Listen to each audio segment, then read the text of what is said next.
একটা ছোট গ্রামে ছিল একটা পুরনো পরিত্যক্ত বাড়ি। গ্রামের মানুষ বলতো, ও বাড়িতে ভূত আছে। দিনের বেলায়ও কেউ সেই বাড়ির ধারে কাছেও যেত না। অথচ সেই বাড়িতে একটা সুন্দর পুজো ছিল, গভীর আর ঠান্ডা জল ভরা। একদিন গ্রামের স্কুল পড়ুয়া ছেলেটা, নাম রাজু, বন্ধুর চ্যালেঞ্জে চুপি চুপি চলে গেল সেই পুজোর কাছে। ভূতফুতো কিছু না বলে সে টর্চ জ্বালিয়ে ঢুকল বাড়ির ভেতরে। সবকিছু ঠিকই ছিল, ধুলো, জাল আর পুরনো কাঠের গন্ধ।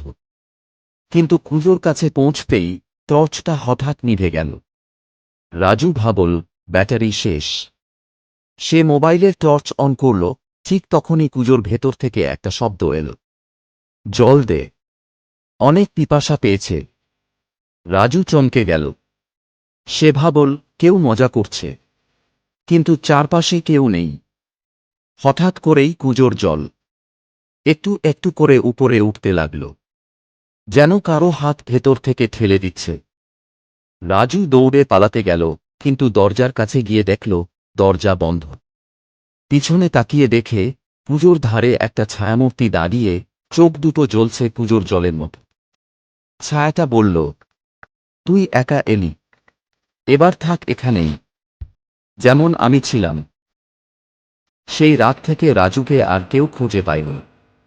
পুজোর জল আজও মাঝে মধ্যে নিশুতি রাতে নিজে নিজে উঠলে ওঠে, আর শোনা যায়, জল দে, পিপাসা।